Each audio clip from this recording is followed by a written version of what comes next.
In the arts, there's this idea of the big break. That one moment where you're in the right place at the right time. When you meet the right person, land the perfect role. When you get called up to stand in for somebody in that big performance. A moment that changes everything. It's sort of a fairy tale in the arts industry. But like all fairy tales, it's at least somewhat rooted in truth. The question is, how much truth? If you pull back the curtain on these big moments, what do you find? Welcome to the Arts and Everything. I'm Brian Cole, Chancellor of the University of North Carolina School of the Arts.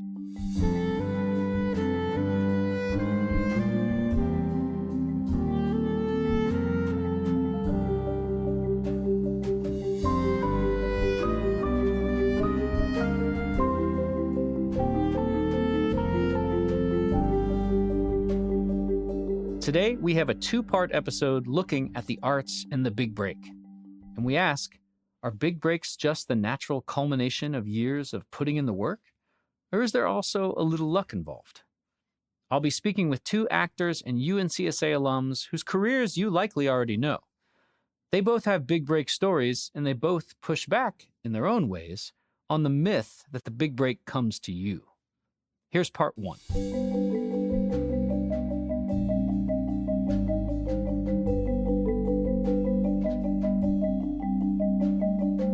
You may know Anna Camp from hit TV series like True Blood or Mad Men, or movies like Pitch Perfect, or most recently, A Little Prayer. From Broadway to TV to film, from comedy to horror, Anna is constantly stretching herself as an artist. Fresh out of UNCSA, she landed an off-Broadway role in a wild musical at a small theater in New York. It was a big deal for her at the time, and turned out to be a huge deal for her career. Anna joined me from her home in Los Angeles to talk about what her big break really looked like and how one small show led to Broadway, to hit television, and beyond.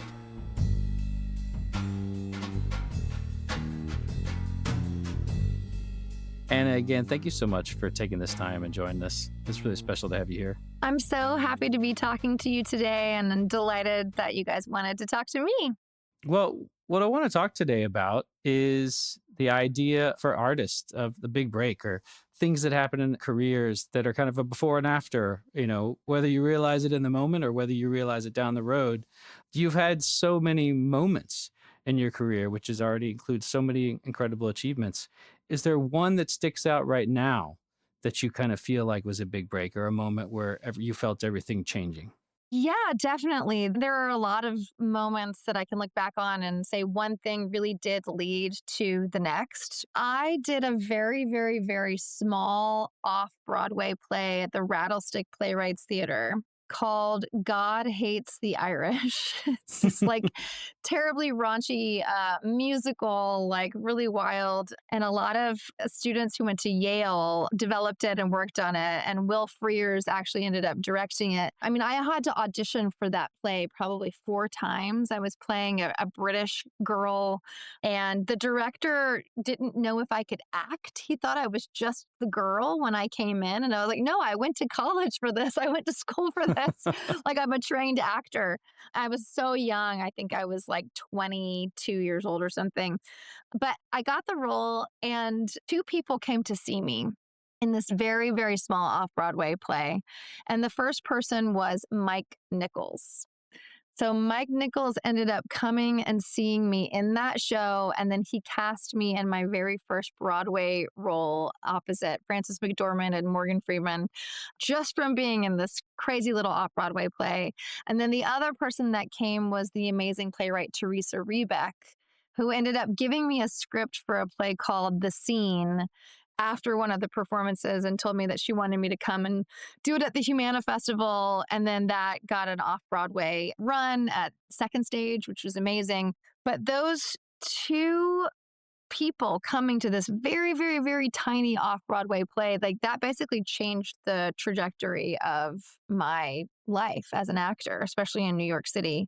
And I kept getting play after play because of those plays. And then Alan Ball came to see me in a play called Equus with Daniel Radcliffe. And then he called me in to audition for True Blood. And that's basically how that kind of took off. So pretty amazing how that one small little off-Broadway play led to so much. What did that feel like in the moment? Did you feel that all happening at the same time? Was it just moving really fast for you? I felt definitely surprised, but I felt really cool. Like I kind of felt like, oh, this is what people say could possibly happen. It felt very cinematic, right? Like this amazing director who had directed Who's Afraid of Virginia Woolf and The Graduate and like coming up to me and like it just felt like I was in my own little movie or something. It just felt like something I'd heard about, but I never thought would happen to me. Looking back on it, it just feels like pretty amazing. Like whenever I tell this story to people too, they're always very like, wow, like that doesn't happen that much anymore, or how cool that that happened to you. So I think that I appreciate it more now than I even did then. I love the stories of those little moments like you described, that this person showed up at this small show, and it's kind of this butterfly effect of things that takes you in another direction, and that in hindsight we see launch our career. When you look back to those early years, these first big projects, these big breaks, within those experiences, were there turning points or risks that you felt that kind of shaped your path as an artist? Oh, yeah, definitely. I think especially, after I got Pitch Perfect, it was such a life-changing job and a life-changing role, and I didn't realize, how big that was gonna be and how many people were gonna love it and how it was gonna be this big franchise. We had no idea. But I do think that after that role, people really wanted to pigeonhole me, and I would be offered, a lot of the same types of roles, and it's very hard as an actor to say no to projects because you don't know when the next one is going to come. You should feel grateful for every job that comes your way. But I just knew that I had a lot more to give than the exact same character over and over and over. So I turned down some jobs for some sitcoms where I would have been playing, the uptight blonde bitchy role again when I just felt like I had to trust myself, I guess is what I'm saying, and trust the fact that I'm more than just that one thing and that I am a talented actor who can do a multitude of things. And I was lucky to have a team of people and agents who also believed in me and they weren't forcing me to take jobs just for money or just because it was the easy route. And to this day, I'm still having to work to find the roles that are challenging and creatively stretch me in ways. And I have to have faith in directors and writers to see me beyond just what the world may see me as. I'm grateful for Pitch Perfect, but my God, is it like really, it's put me on a path that if I don't say no, I could really go down and get stuck in that for sure. Yeah, the thing I took away from what you're saying is all the decisions that you have to make throughout a period like this, and that you mentioned saying no to jobs. So I mean, those must stick out as also moments for you in time, like difficult decisions to say yes to something, to say no to something. Any more of those kind of decisions stick out for you? I said no to a lot of jobs in a row, and then I had to actively seek out different projects. And I think the work that I'm the most proud of, not that many people have seen. There are these two very small indie movies that I was, I guess, cast against type, so to speak. I didn't do it for any money at all. Like I lost money, I think, on some of it because I had to put myself up in the hotel rooms or whatnot. And but I did it because I wanted to stretch myself as an artist. I ended up like dyeing my hair black and I pursued this incredible horror movie that I loved being in. And then there was a very small indie movie called Here a While that I did that was about the Death with Dignity Act. And I played a woman who was dying from cancer.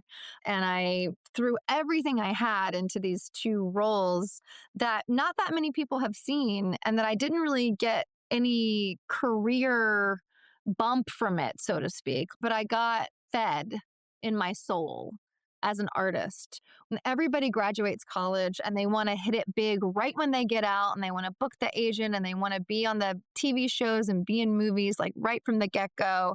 But there's something about saying, I want to do this forever. I want to do this as my career, as my life. And there's going to be ups and downs, and there's going to be dry times. There's going to be times where you're in that hit thing, and it'll go like this constantly.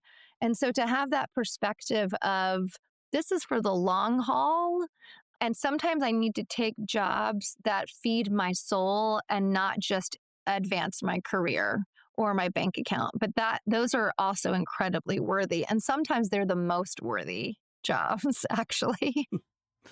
No, I love hearing that aspect of a career. When you talk about your career, I mean, from that big break that you described until now, it seems to me like externally from as kind of a meteoric rise. It may not have felt that way to you at the time, but it seems like so much happening in a very short amount of time, relatively speaking.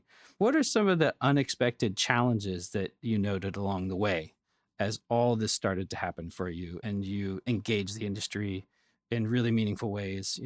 What do you remember about that? I mean, I'm still facing these challenges today. There's always this tendency to compare yourself to other actors, compare yourself to, your friends who also graduated school with you. And somehow there's this feeling that you're on a race, especially as a woman, I've noticed. And I'm now 42. I'm about to be 43 at the end of the month. And there comes this time where you stop racing and you stop competing. I'm not technically where I want to be quite yet either, you know what I mean? So it's nice when people say you had this meteoric rise or that you're doing everything that you want to do. And in so many ways I am, but there's always this thing of trying not to compare yourself to other people's careers and other people's paths because like somebody just got nominated for their very first Emmy just the other day, and she's 58 years old, and she's on this new show called The Pit. And you don't know when it's gonna happen for you. It might never, like, the awards may not come or whatnot, but it's really about going and sticking in for the long haul. I mean, I've stopped trying to compare myself even though it's really hard not to. I'd say that's one of the biggest challenges. That's all really great advice for young actors like those here at UNCSA. Because you were here too as a student at UNCSA, what other points of advice come to mind? Like what advice would you give Anna back in high school and college at UNCSA as a drama student? Oh my gosh, so much advice. Wow. I think that you have to be very open to things not working out exactly how you might want them or wish for them to go.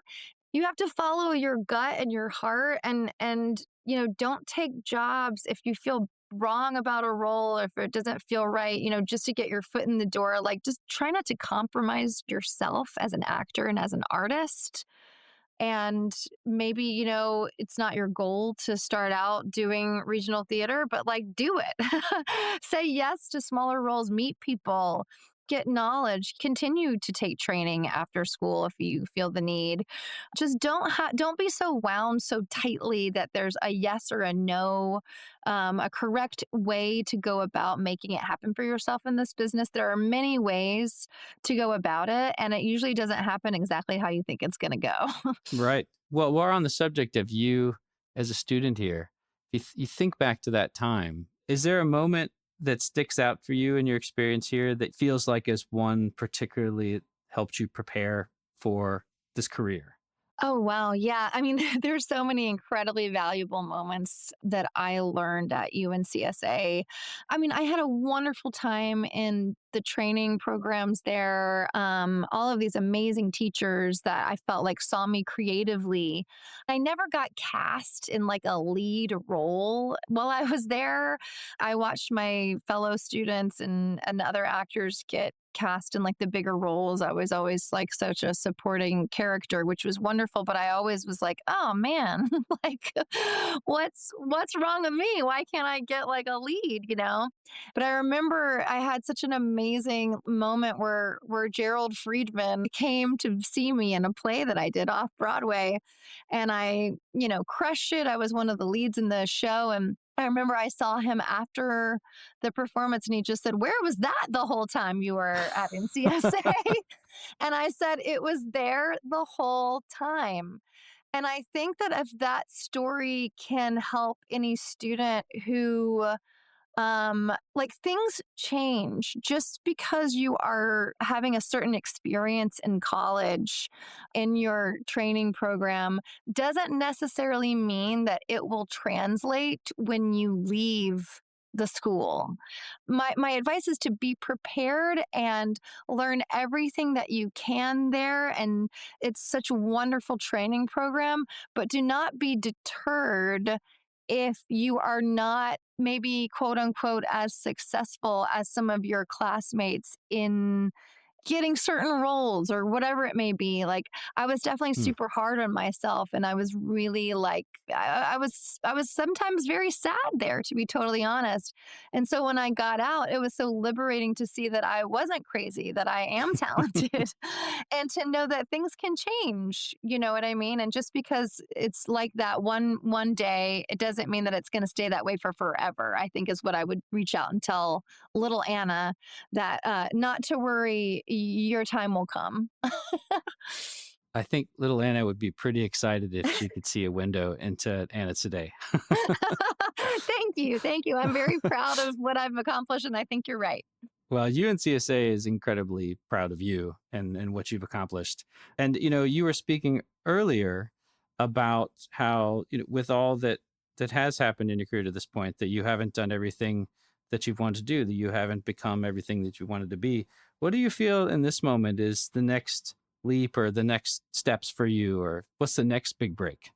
Oh my gosh, so many wonderful things come to mind. I think that what I would like to see happen in my career and what I'm actively searching for is a role that people will see me as like a very complex actress. I can handle drama as well as the comedy. I usually, I've been cast in a lot of comedies. I also think comedy is very difficult, to be totally honest. But I would love for it to have a very weighty, meaty, complex leading role in a film that can stretch my talents and put me on the map in a different way than I think that people are used to seeing me, which is something that I'm actively seeking out now in my career. And it could also be a play where I get to play an amazing role that I can like really own and have some real gravitas to. I think that people are used to seeing me in a bit lighter fare, and I'd like to have something be very full of depth. So that's the main thing that I'm searching for these days. I really saw some of that in your performance in A Little Prayer as well. Oh, thank you. Thank you. It's so awesome to see that people are responding to that. There was an amazing emotional moment that the camera really caught and that Angus really got out of me and the other actors as well. I mean, you're only as important as the other actor that you're working with, and getting to work with David and Celia and Jane was really incredible. So I'm happy that you saw that. Thank you. So I can't wait for everyone else to see it too. And I'm so glad that they now have the opportunity to do that. Well, I really appreciate you taking the time to do this today. It's just inspiring to hear your story. Oh, thanks. Thank you. A huge thank you to Anna for sharing her time and story with us. You can catch her in the new Scream movie, Scream 7, which is coming this February. And Anna's example of an actor winning their first Emmy at age 58? That's UNCSA alum Catherine Lanassa for her performance in the hit series The Pit. In part 2 of The Arts and the Big Break, I sit down with another incredible actor and alum, Krys Marshall, to hear how a last-minute audition and a life-changing phone call turned into 7 years on an Emmy-winning series. I'm Brian Cole. Thank you for listening to The Arts and Everything. Until next time, take care and keep finding the arts in everything. The Arts and Everything is a UNCSA media podcast produced by Maria Wertel and Sasha Hartzell. I'm your host, Brian Cole. Katherine Johnson and Corey Kelly are our executive producers, and our associate producer is Louis Poor. Creative direction and design is Ali Myers-Gagnon, and digital strategy is Natalie Schrader. Music was composed by Chris Heckman and performed by Chris Heckman, Andre Vasconcellos, Mia K. Cardoza, and Gabe Lopez. Special thanks to Linda Shatar for all her help with logistics.